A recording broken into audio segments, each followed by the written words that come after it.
Welcome to Unapologetically Sensitive, where you can learn, relate, laugh, and maybe even live a bolder, brighter life. I'm your host, Patricia Young.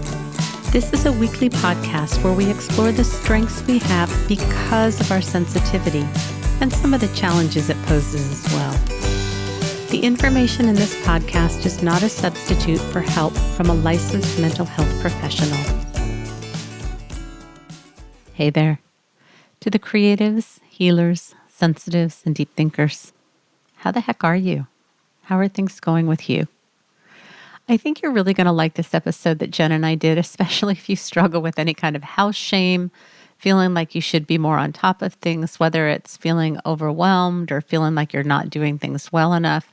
Jen and I get kind of vulnerable in this episode, and we talk about this expectation that we have that things should be in order, we should be on top of things. And when you have that sense of anxiety and you just think if you can just get everything done, then you would be okay, we really take a look at this and how this shows up for both of us and kind of what we do to manage it.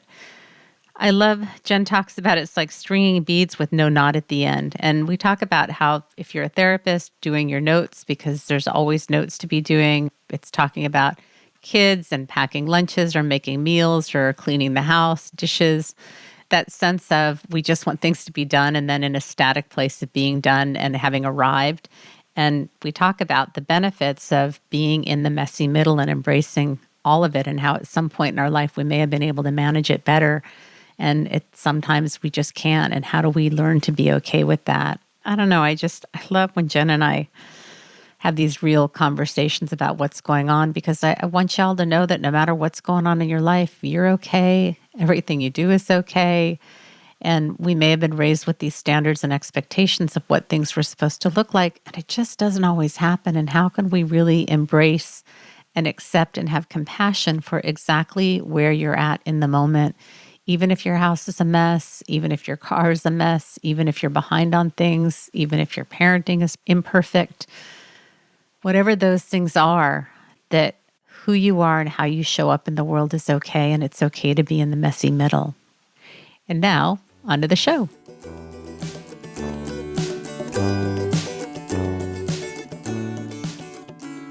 Hey, Jen. How are you? Hello, my friend. I'm good. How's your day going? Oh, gosh. I really wish I had a little more spaciousness in my day. I keep telling myself that and then not doing anything about it. Mm-hmm. And then I joke. I'm like, I have such a mean boss when I could set my own schedule. So, yep, nobody to blame but myself. I know. I hear you. How are you? I think I'm okay. I've been very disconnected. I did paddle this morning, which is good. I think we did about 6 miles. We saw a little sea lion out in the channel. And so it's always a good day when I get out and paddle. I had a hard week last week, and I didn't paddle Monday and Wednesday like I normally do. I couldn't. I talked to Brenda, my paddle partner, Tuesday night to see if she was going to go Wednesday morning. She was out of town Monday, and she wasn't going to go. And I'm like, I need an emotional support kayaker. And she said, I can be that for you, but I can't be that for you tomorrow. I'm really grateful. I feel comfortable enough with her that when I'm in kind of a funky place, I can let her know. And, I think we all have people that we feel safe with when we're not in, like we can kind of button it up and tell people like, I'm fine, things are okay, for the people that you really don't share deeply with. And so I appreciate that when I'm in a yucky place this morning, I said, I have a lot of complaining to do. Are you ready?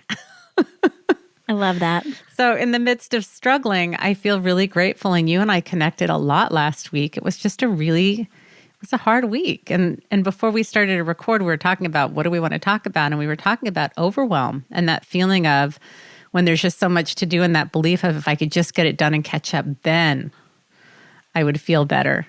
And some things just are never going to, housekeeping and notes for therapy if you're a therapist, and all of those things, grocery, laundry, dishes, those things, it's not like you do them and you get them done. You have to deal with them on an ongoing basis. But what do you do when you're in that place of overwhelm and it just feels like I can't do anything?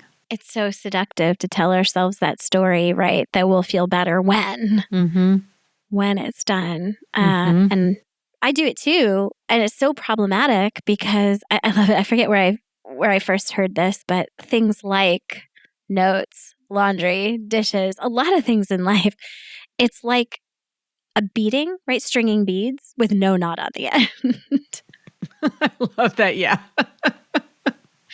Right? When I get myself into the space, like my life is after my to-do list or after my chores and everything has to wait, I will never get any juicy goodness in because it's never ending. It's so relentless.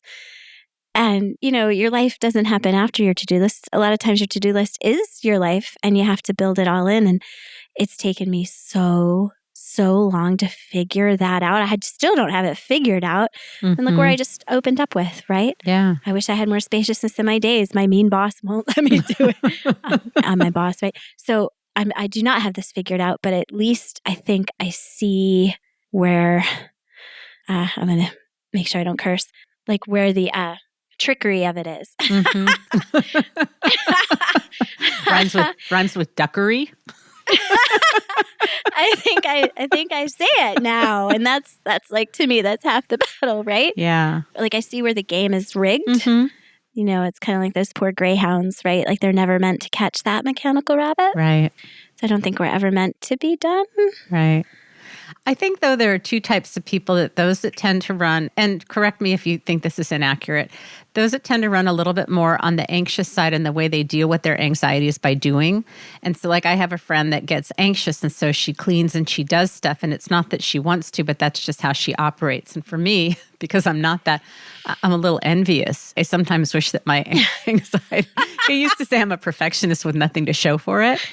And and with my ADHD, I have piles of stuff all over the place. And now that my husband's retired, bless his heart, because he's helping me get stuff organized. But I'm so overwhelmed, and I'm having a surprise retirement party for him on Wednesday. By the time you hear this, it'll be a few months in the past. But our patio, I think a couple of years ago, we redid our bathroom and we put everything on this shelf in the patio, and there's all this stuff. So bless his heart, the other night we're watching TV and he comes in with a box. He's like, I'm going to show something to you.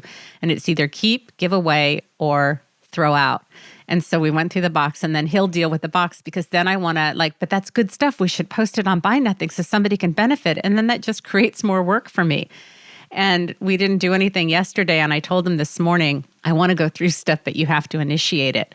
And sometimes I feel like, I'm sorry you married a child. I feel like I'm a child because he just gets so overwhelmed. And in this kind of tired place that I'm at, I have the desire to have it cleaned up, but it feels so overwhelming that, my husband helps to regulate his very disorganized wife. Aww. This morning while I was brushing my teeth, there are little things on the counter. He kept bringing out these little things. And like one of them, I don't know what it is. Can we just put it in the junk drawer for a few months and then you can throw it out? Keys. I hate throwing out keys. We'll remember in a year where the key goes to. Don't throw it out. Oh my goodness. I think it's trauma related. This really a difficulty with letting things go. We might need it, but it might have a purpose. I do this with leftovers. Yeah. I'm putting them away after I know nobody's going to eat them. I'm just going to throw them out in a couple of days.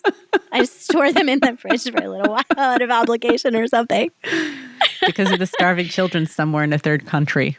Oh my goodness. Yeah. I don't know. But yeah, I feel everything you just said. One thing I thought that I wanted to add was that I'm pretty sure that adulthood is a myth. Mm-hmm. And that we feel like children. And what does that mean, right? When we don't, we're just not on top of it. And guess what? None of us are on top of it. Not all of it. Most of the time, not any of it. Yeah.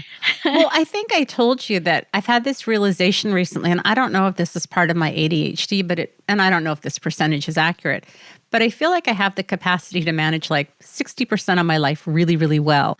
And what that 60% is changed over time.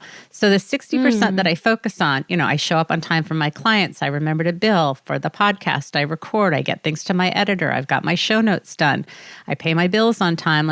Those are the places, the dog and the medications and ordering the medications and making sure she gets out and exercises and the training.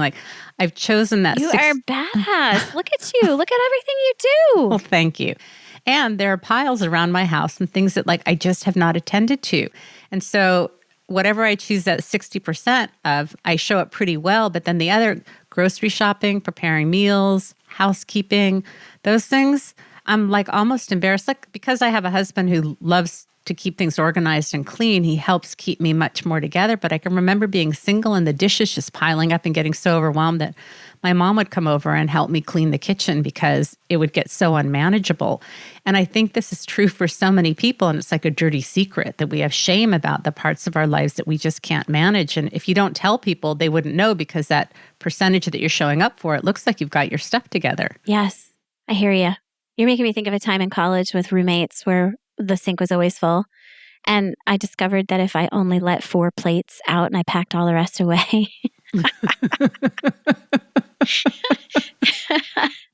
And I seriously, so I'm curious about our excesses, Mm-hmm. because I have to remind myself that, some of our decisions on what we're going to do and how we're going to spend our precious, precious time, point to our values and our priorities. I remember coming into my bedroom, this is a couple of years ago, and it was probably March, April. I think it was right around now, and it's starting to get nice in Philadelphia. And I had this voice in my head telling me what a mess I was because I hadn't put away laundry. I hadn't taken care of anything in the house, but I had been spending every available hour out in the garden, right? Out doing stuff outside. And I remember catching myself in this voice in my head and going, whoa, whoa, whoa, wait a minute. This is a mess. This mess around me, this is a mess. I'm not a mess. I'm a person who made some decisions based on my priorities in the moment, and I'm okay with that. Mm-hmm. And just kind of pushing back. So excess comes not only in number of plates and cups in my college, apartment and my house now even, because my kids, they will leave out every single cup until there aren't any more and then they'll wash them. So yeah, but the excess, so it can be physical excesses like that, or excess of this expectation that, we'll get everything done. Instead of really calling ourselves, just really being gentle enough with ourselves, to see that we can't always do it all. So when I see something I haven't done, and especially as you're talking to me about the things you haven't done, but yet all these things that you have.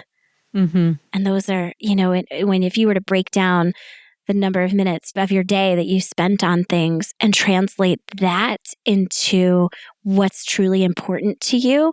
I don't know about you, but I don't know that I'd want, house was perfectly clean up at the top of my list of priorities when life is so rich and has so many other things to focus on.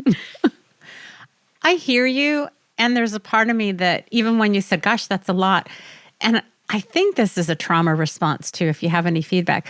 It's like, yes, but, that I want to yes, but it. And this part of me that's feeling so overwhelmed. And I think that when I'm feeling much more balanced in my life, I can manage the things that aren't done.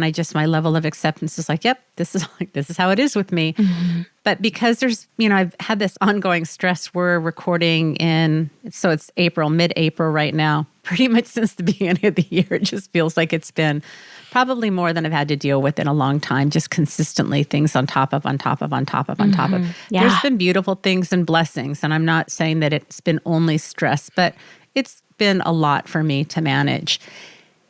And when my anxiety, last night I woke up at 4 a.m. with that anxious, and then I woke up at 6:30 with that, which I hate. And I know everybody can relate to that. So I, my wise source, TikTok, there's a trauma counselor that I follow, and she was saying, and I did it, it's like, I'm not anxious. There's a part of me that's anxious. There's a part of me that's resentful. And so I kind of walk through what's been going on in my life and what I'm feeling anxious and resentful about. And I have to say, I'm glad we're having this conversation, that I took care of some things that I was feeling anxious and resentful about and had some conversations with the people that it related to. And I set some boundaries and I got some really good reassurance. So I think had we not talked about this, I don't think I would have recognized that. So thank you. Yeah, you. Yeah. So where do you see this showing up for you and what do you do? Well, I think it really depends on the part that's in charge in the moment. I feel you with that. I wish I had that cleaning response. Also having ADHD, I don't have the H. I wish that I did. I know that having the H has a lot of other stuff that comes with it. But it really does. It really depends. I think when I have enough space, and I talk with clients a lot about this. So I love my work so much. It's like sometimes clients need to hear what I need to hear. There's a lot of things actually that come up frequently, right? So many of our problems, It's not a Jen problem. It's not a Patricia problem. It's a human problem. One of my favorite sayings is, I'm human and therefore nothing human is foreign to me, But one of the ways, let's just go into one of the ways I cope with some of the kind of relentless to-do list and the focusing on what I haven't done instead of what I have done. Because certainly we do a lot. And I don't think we take stock of what we do because it's like we should be able to do it all. So, I hear perfectionism, right? Mm-hmm. I have perfectionism sneaking up. And I love Philadelphia. I mean, that for so many reasons. We have the Franklin Institute. And there's this exhibit at the Franklin Institute, which is like modern inventions. And there is a vacuum cleaner. And I got to go take a picture of the placard. And forgive me if I've talked about this on the podcast already, because I'm getting a little bit of weird deja vu. So I may have. So this, the description next to it talks about how this vacuum was supposed to revolutionize housekeeping and cut so many hours out and really be helpful. And it actually had the absolute opposite effect in that because you could, prior to vacuums, we would sweep, right? Sweep, you'd roll up the rugs a couple times a year, take them out and beat them, which was, definitely an event. Like talk about something that's going to take all weekend, right? Mm-hmm. But the standard of the cleanliness was not vacuum level. So what happened is the expectation and the standard for what qualified as clean on a floor skyrocketed. Mm. And so now anytime you had a little dust bunny floating around, it was like, oh, going out the vacuum. So it had the opposite effect. And it made, I don't know how much that had contributed to our perfectionism in housekeeping. And Patricia, you and I have talked about this. Like I have a lot of house shame. Mm-hmm. Absolutely. And I just moved into a 100-year-old house. It's a rental right now, but still I'm like, it's dusty. It's different than where I was living previously. So the perfectionism, and I'll also tie in the conversation to what I call pottery barn syndrome, right? We get these beautiful, beautiful glossy catalogs delivered to the house, whether it's IKEA or Pottery Barn or whatever, and we look, right, and it's beautiful and we want that and we'd love to replicate that in our homes, except nobody lives there. Mm-hmm. Mm-hmm. Nobody lives in those pictures. I had I was just thinking about my dog today. Sorry, my brain's going a million miles a minute right now. But part of that relentlessness, right? I did a lot of gardening this past weekend and I started some sunflowers in little eggs and I put them at the window and I watered them and everything so carefully. And then my dog got to them. So another vacuuming job I had today was little eggs and soil, basically looking like my living room was ransacked. Yeah. It's relentless. Yeah. And I don't know about you, but before I had kids, if we talk about that, again, I don't know if this is a real thing. This is just my conceptualization of that 60%. That when I was much younger, before I had kids, the women that I worked with were all very, this was when Martha Stewart was very popular and we organized our spices literally. And so my 60% covered that being very organized. And my husband will say, when I met you, everything was so clean and neat and organized. I just said, well, I had kids and I lost brain cells. But I think that 60%, my ability to focus on what was important shifted. And there is a part of me that when I do get the house clean and organized, and I feel like I run around chasing people because I want to keep it clean. And I lose that relaxedness about it's fine. Don't worry. There's dirt. It's fine. I'm not worried about it. So I think that we also romanticize. I do. I just want the house to look like Pottery Barn and be clean. And then I'm going to make myself and everybody miserable for any time they leave anything around because then it's ruining that perfectionism. So I think being able to recognize it's both and it's really about trying to find a way to be okay with where we're at. Yes. Yeah, I remember having, let me back up. Certainly there's nothing wrong with wanting Pottery Barn, right, or IKEA, and for things to look pretty, or nice and organized or together. I did some interior work with hanging some art on my walls recently, and then some exterior work. I got these beautiful hanging baskets that I hung from a tree, and they make me stupid happy, crazy. There's something to our environments and to beauty, but again, holding it all in balance. I remember growing up and we had rooms in the house that we couldn't go into. My mom really had, and they were beautiful, but they were not places that we lived in. Maybe a couple times a year for a special dinner.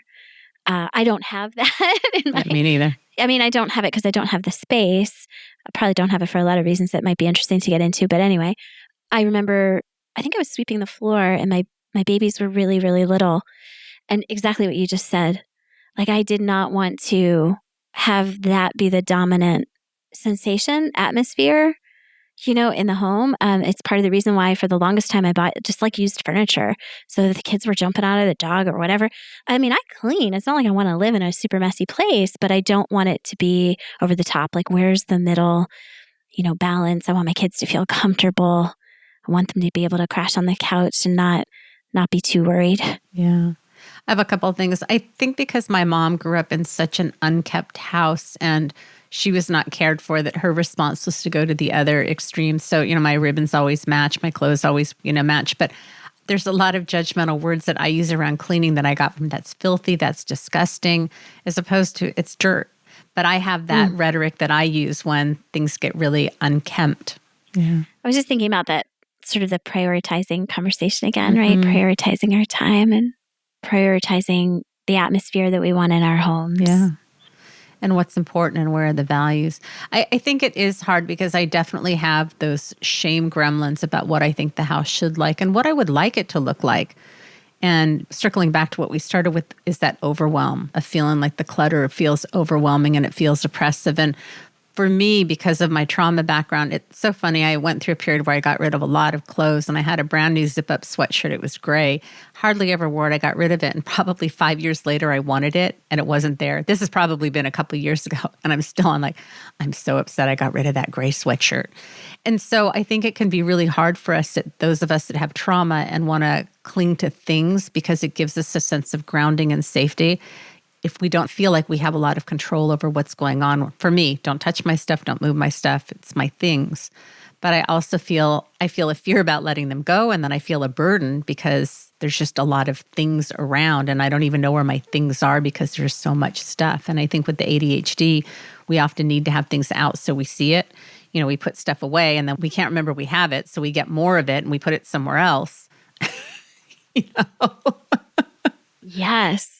Oh my gosh, I have done that. And then I had to move with it all. And I was really embarrassed when I had some friends helping me unpack because it was really like, I just look like I'm really out of control, which I am. Like, and we all are, right? It's like if we can sort of bow to some of the realities here, right? Bowing to the mystery, bowing to uncertainty, and bowing to all the things we don't have control over, including things like our feelings, our attention, our energy levels. Right? We can do things to influence them and to help take care of ourselves. But there's so much outside of our control. Like my dog tearing the eggs all over the place today. So what's something we can leave the listeners with if they're going, I totally get it, now what? My wish is always kind of goes back to gentleness, goes back to taking that deep breath and being kind to ourselves. I'm human and therefore nothing human is foreign to me. So we can hopefully laugh a little bit about it. I saw a sign once that was like, oh God, how did it go? It was about the house. It was something like, the house was clean yesterday. Sorry, I missed it. I guess it's just such an ongoing thing. I love talking about this. I think that the more we kind of normalize things about being human, the more we kind of call out adulthood as something of a myth, right? And that we, especially for our kids, I don't mind having these conversations with my kids, having my kids see me struggle a little and strive a lot, so that they know that you don't hit some magical number and then have all of it together. And there's times in life where I've had it together and then all of a sudden I don't again, that we can make some space for that. I think just the humanness and the imperfection and just knowing that we're in the middle, that, it's not in the binary of the house is clean or it's filthy. It's just, it is what it is. The messy middle. The messy middle. Yeah. I love the messy middle. That's where creativity is, right? That's the sense of aliveness and not uncertainty can be that too, right? It's that not knowing and figuring it out. And that we just all show ourselves and each other a bit more grace around that. I am curious, especially when we get on, like it's funny, we get on and we're like, do you want to talk about what we're going to talk about or should we just like roll it and just start talking, which I love. It's so fun. It's spontaneous. But it makes me curious. Maybe we can put it out there to your listeners. Like, what did they hear from this? Yeah. Right? Because we didn't have any of it scripted out. We're trying to give a takeaway, right? But I'm curious from your readers to hear what their takeaway was. Yeah.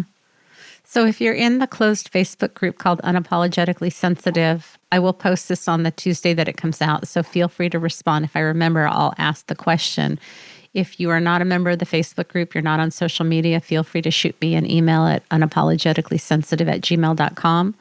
Let us know what you do, what you struggle with, what your takeaway is, if you have any questions, and we will do our best to respond to them. So I think that's all I have. Jen, how about you? Yeah, I'm good, Patricia. It's always a pleasure to be here with you. I love when we get on and chat. It's just so nice. All right. Have a great day, Jen. You too. Bye.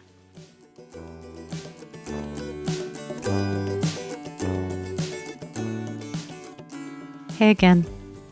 So I'm curious to know what you related to. Jen and I would love to hear from you, how this resonated for you, what landed, what you struggle with. We'll see if we can talk about it. Yeah. And I'm going to reiterate what I said in the beginning, that your value doesn't come from how clean things are, how efficient you are, how much money you make, how organized you are. I think many of us have those values that if we can just get our stuff together, then things are going to be okay, especially if you wake up in the middle of the night with anxiety like I did this morning. And really working with those parts of, there's a part of me that feels anxious. There's a part of me that feels like I don't have my stuff together. There's a part of me that feels like I should be more whatever it is. And to focus on the things that you're doing. And one of the things that I forgot to talk about when I sort of lost my train of thought is I save envelopes when we get them in the mail, the backs that are clean, and I use them for scrap paper for my to-do list. But oftentimes on days, I'll write down the things that I do and I check it off, because there are so many times when I'm incredibly productive, but I don't write down the email that I responded to, the phone call that I made, any of those things. And I think it's important sometimes for us to recognize what we did. So at the end of the day, can you think of 3 things that you did that you just checked off your list to start building up that muscle of looking at what you have done instead of what you haven't done? You're okay. You're good enough. You do enough. You have enough, even if it feels like you don't. If you want to get in touch with Jen, you can reach her at jen@heartfulnessconsulting.com. You can reach me at unapologeticallysensitive.com. I think at this point where we're recording, I think Jen and I both have a few spaces for clients. You can reach out to either one of us. I hope you're doing well. Remember, sensitivity is nothing to apologize for. It's our superpower. Have a blessed day.